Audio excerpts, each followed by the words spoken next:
여러분을 이 자리에 오시기 전에 몇 가지 생각이 마음을 스치고 가지 않으셨습니까? 병원에서 받은 검사 결과가 마음에 걸리는 분이 계실 겁니다. 이번 달 통장 잔고를 확인하다가 한숨이 나오시는 분도 계실 겁니다. 자녀가 아직 취업을 못하고 부모님의 건강이 눈에 띄게 나빠지고 직장에서의 나의 자리가 언제 흔들릴지 모르는 불안 속에서 사는 분들도 계실 겁니다. 우리는 지금 불안의 시대를 살고 있습니다. 세계보건기구 통계에 따르면 전 세계 인구 가운데 약 3억 명이 불안장애를 겪고 있다고 합니다. 그런데 흥미로운 건 그 불안의 시대를 사는 우리가 겉으로는 그 어느 때보다 바쁘고 화려하고 행복해 보인다는 겁니다. 여러분 한번 지금 마음속으로 하나의 장면을 상상해 보시기 바랍니다. 깊고 캄캄한 숲속을 홀로 걷는 아이가 있습니다. 발밑에서는 나뭇가지 꺾이는 소리가 들리고 어둠 속에서 무언가 움직이는 것 같기도 합니다. 아이의 심장은 쿵쾅쿵쾅 뛰고 다리가 후들거립니다. 그런데 이 아이가 어떻게 하고 있느냐? 있는 힘껏 휘파람을 붑니다. 마치 아무것도 무섭지 않은 것처럼 말입니다. 이 장면은 제가 만들어낸 장면이 아니고 독일의 신학자이자 목회자인 헬무트 틸리케 목사님이 설교 때 말씀하신 장면입니다. 제2차 세계대전 폭격기가 하늘을 뒤덮고 독일의 도시가 불타던 그 시절, 죽음이 일상이 되어버린 그 참혹한 시간 속에서 틸리케 목사님은 설교단에 올라서 이렇게 말했습니다. 우리는 모두 이 아이와 같습니다. 불안한데 불안하지 않은 척, 무너지고 있는데 괜찮은 척 휘파람을 불고 있습니다. 그 후로 수십 년이 흘렀지만 이 아이의 모습은 달라지지 않았습니다. 아이가 불던 휘파람이 오늘 우리에게는 스마트폰이 되었고 넷플릭스가 되었고 끝없는 쇼핑이 되었고 아무 문제 없다는 듯이 올리는 SNS의 행복한 사진이 되었을 뿐입니다. 우리는 불안을 숨기려 합니다. 그렇다면 우리는 왜 불안을 숨기는 걸까요? 아마 여러 이유가 있겠지요. 약해 보이기 싫어서, 걱정 끼치기 싫어서, 혹은 불안을 입 밖에 내면 그것이 현실이 될 것 같아서. 그런데 가장 근본적인 이유는 이겁니다. 우리는 불안을 스스로 이겨내야 한다고 믿도록 훈련받아 온 겁니다. 다시요. 우리는 불안을 나 스스로 이겨내야 된다고 훈련받으면서 살아온 겁니다. 그래서 세상은 우리에게 이렇게 말합니다. 강해져라. 긍정적으로 생각해라. 마인드를 바꿔라. 더 노력해라. 그래서 불안에 지지 말아라. 그래서 우리는 불안을 이기기 위해서 더 바쁘게 삽니다. 더 많이 소비합니다. 더 자극적인 것을 찾습니다. 더 많은 것을 계획하고 통제하려 합니다. 하지만 이것은 도피일 뿐이지요. 불안의 본질은 건드리지 못하고 아이가 무서움을 잊기 위해서 부는 휘파람에 지나지 않습니다. 정말 그렇지 않습니까? 밤새 술을 마셔도 아침이 되면 불안은 거기 있지요. 쇼핑몰에서 신용카드를 긁어도, 드라마를 몰아보고 나서도 불안은 여전히 우리 곁에 남아 있습니다. 그런데 사랑하는 여러분, 우리가 그렇게 불안을 숨기고 강한 척 휘파람을 불고 있을 때 주님은 그 휘파람 소리를 뚫고 우리의 정말 깊은 속을 들여다 보십니다. 요한복음 2장을 보면 예수님에 대해서 이렇게 말합니다. 예수는 그의 몸을 그들에게 의탁하지 아니하셨으니 이는 친히 모든 사람을 아심이요. 우리 25절은 함께 읽어볼까요? 시작.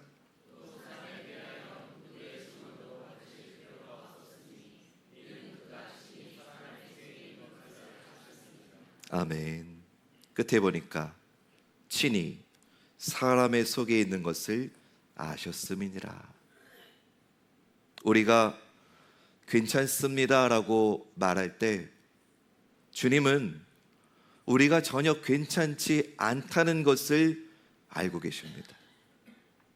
그리고 그 시선은 우리를 정죄하거나 비웃는 시선이 아니고 그것은 우리의 깊은 곳을 알아보시는 사랑의 아버지의 시선입니다. 오늘 우리가 함께 읽은 시편 23편, 우리가 너무나 사랑하는 말씀이지요. 이 시는 누가 썼습니까? 다윗입니다. 이스라엘 역사상 가장 위대한 왕, 골리앗을 쓰러뜨린 전사. 그러나 우리는 압니다. 그런 다윗도 얼마나 많은 불안의 밤을 보냈는지를 말입니다. 광야에서 사울의 추격을 피해서 도망 다니던 날들이 있었지요. 자기 자식 압살롬의 반역으로 신발도 신지 못한 채 맨발로 왕궁을 떠나야 했던 그 굴욕의 시간을 우리는 알고 있습니다. 밧세바 사건 이후에 그의 내면도, 그의 모든 상황도 한없이 무너져 내렸던 시간을 우리는 알고 있습니다. 그런데 바로 그런 그 다윗이 오늘 시편 23편 1절과 2절에서 이렇게 씁니다. 우리 읽어볼까요? 시작.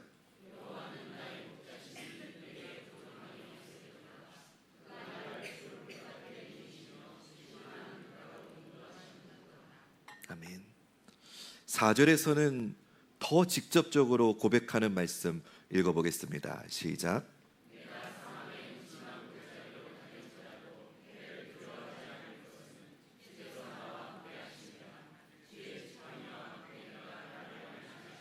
아멘. 우리가 주목해야 될 부분이 있습니다. 다윗은 나는 두려운 골짜기를 피해 갔다고 말하지 않습니다.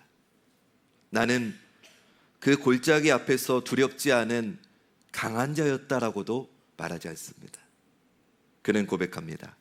내가 사망의 음침한 골짜기로 다닐지라도. 그는 골짜기를 피하지 못했습니다. 그러나 그는 두려워하지 않을 수 있었습니다. 왜일까요? 그가 용감하기 때문일까요? 그가 강했기 때문일까요? 아닙니다. 그는 그 이유를 이렇게 말합니다. 주께서 나와 함께 하심이라. 사랑하는 여러분, 불안의 반대말은 용기가 아닙니다. 불안의 반대말은 사랑입니다. 우리 한번 따라해 볼까요? 불안의 반대말은 사랑입니다.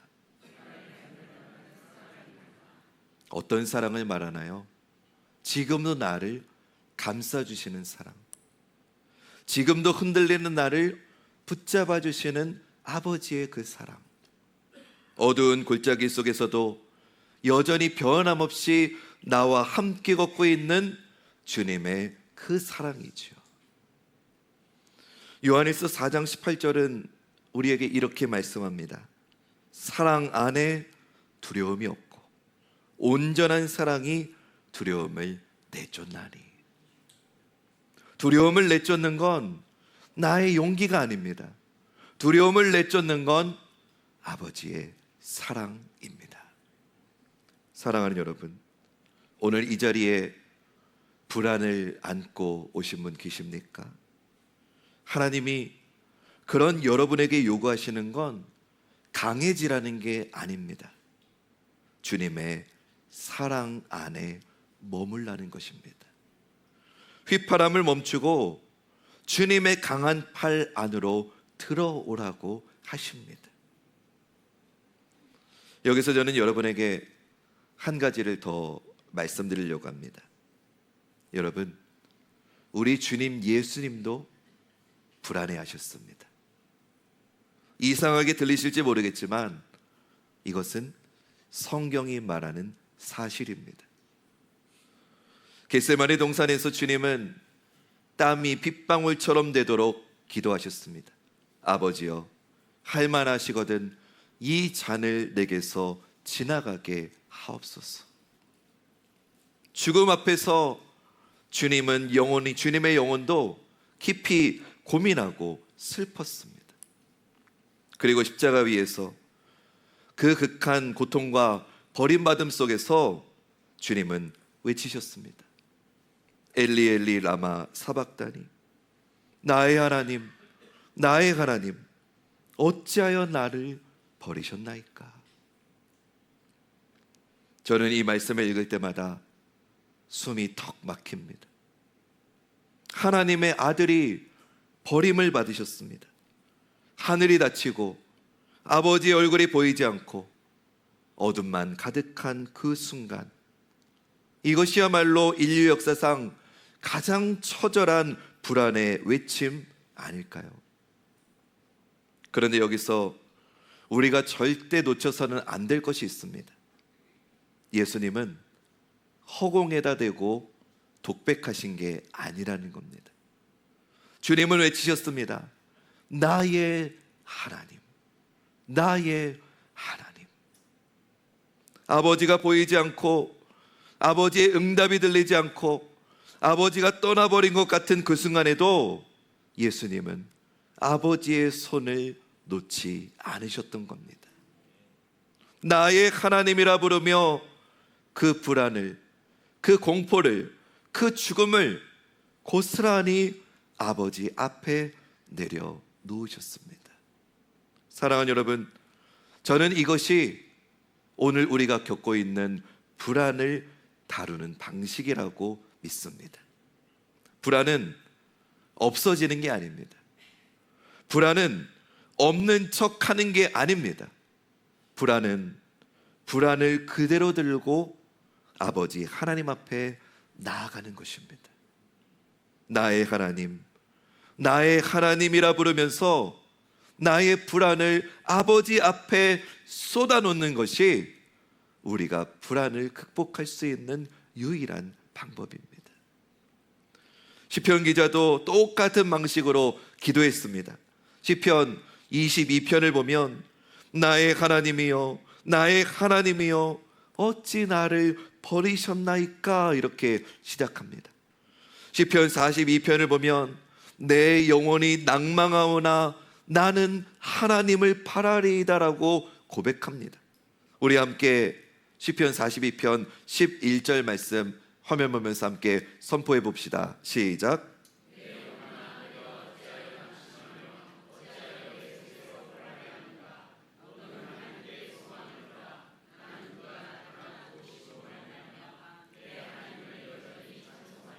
아멘. 사랑하는 여러분, 시편의 시인들은 자기네의 불안을 숨기지 않았습니다.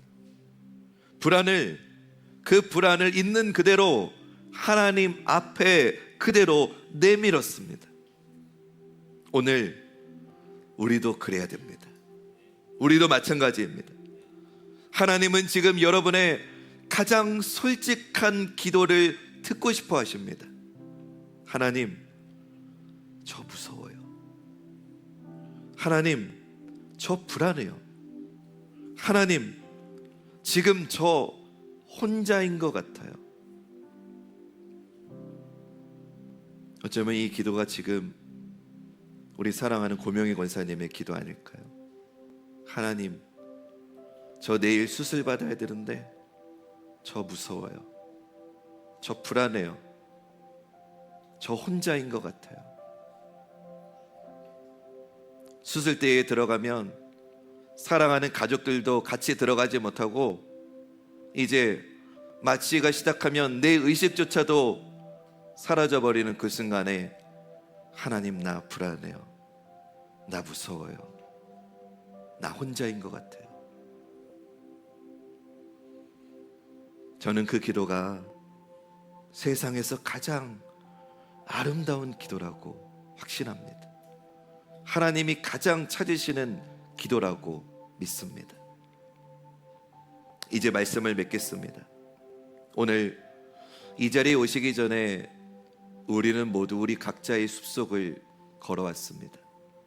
어떤 분은 병의 숲속을, 어떤 분은 재정의 숲속을, 어떤 분은 관계의 숲속을, 어떤 분은 미래에 대한 불안이라고 하는 숲속을 걸어오셨습니다.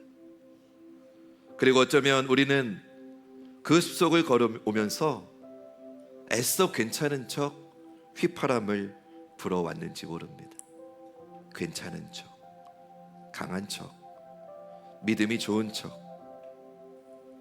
그러나 오늘 하나님의 말씀은 우리에게 그러지 않아도 된다고 말씀합니다.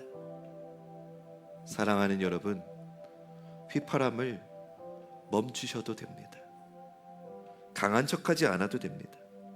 왜냐하면 우리는 그 숲속을 혼자 걷는 게 아니기 때문입니다. 때로 우리 눈에 하나님이 침묵하시는 것처럼 보일 때가 있지요. 기도에도 응답이 없는 것 같고, 하나님이 저 높이 멀리만 계신 것 같고, 어쩌면 하나님이 나를 잊어버리신 것 같은 그런 느낌이 들 때가 있어요.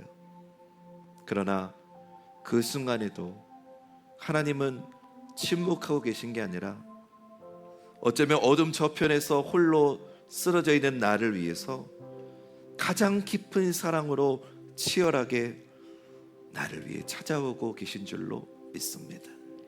다윗이 고백했잖아요. 내가 사망의 음침한 골짜기로 다닐지라도 해를 두려워하지 않을 것은 주께서 나와 함께 하심이라. 골짜기는 사라지지 않았어요. 그러나 주님이 함께 하셨지요. 예수님은 십자가의 가장 어두운 순간에서 나의 하나님이라고 부르셨지요.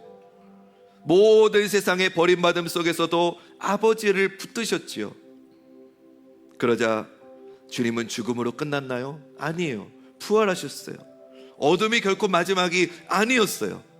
사랑하는 여러분, 그 부활의 주님이 오늘 저와 여러분, 우리와 함께 하심을 믿으시길 주님의 이름으로 축원합니다.